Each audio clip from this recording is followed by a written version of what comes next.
Hello and welcome everyone to another Python 3 basics video. In this video we are looking at reading data from a file.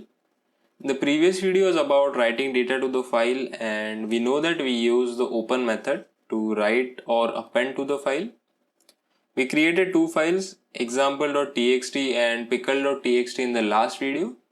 So we will read data from these files.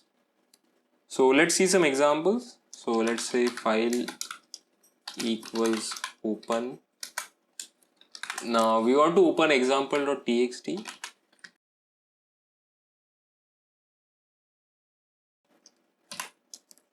Now we want to read the file. So to read the file we have the R mode. So W is for writing, A is for appending, and R is for reading. So we want to read from the file, so we'll be using the R mode. Now to read the file we have the read method. So file.read. Now file.read will read from the file, but we'll need another variable to store that data. So let's say x equals file.read, and we'll also close the file. So file.close, and let's print x. So let's run our code,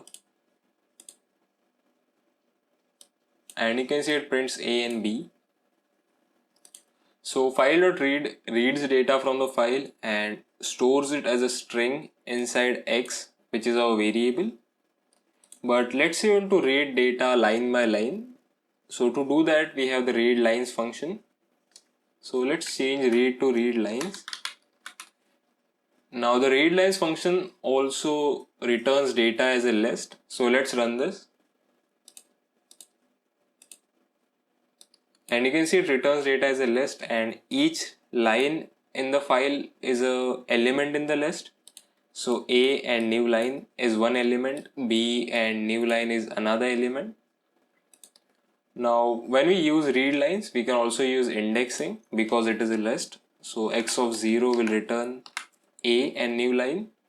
So let's run this, and you can see it returns A and then a new line. Now if you do x of 1, it will also return B and new line. You can see it returns B and then a new line. So the basic difference between read and read lines is read allows you to read data and store it as a string inside some variable, but read lines store data line by line in a list. So that is how you can read data from files. Now we also looked at pickles in the last video, and we stored a list in pickle.txt. So let's see how we can read that file. Now to use pickles you need to import pickle. So import pickle.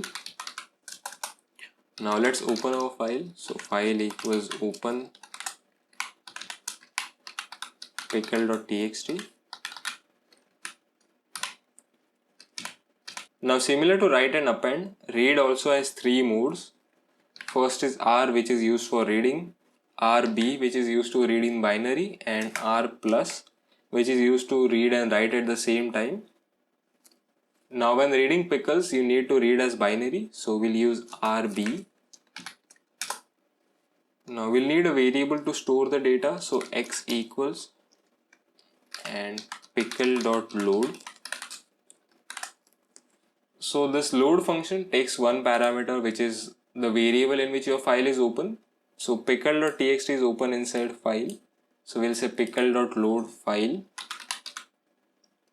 and let's print x, and let's close our file. So file.close, and let's run this, and you can see it returns our list A and B. So this is how you can read with pickle, but there is one condition with pickle. You first need to write a file as pickle and then you can read it as pickle. So that's all for this video. Hope you guys are able to understand these tutorials. If you have any questions, feel free to leave them in the comments below. And as always, thanks for watching. Subscribe if you liked it, and until next time.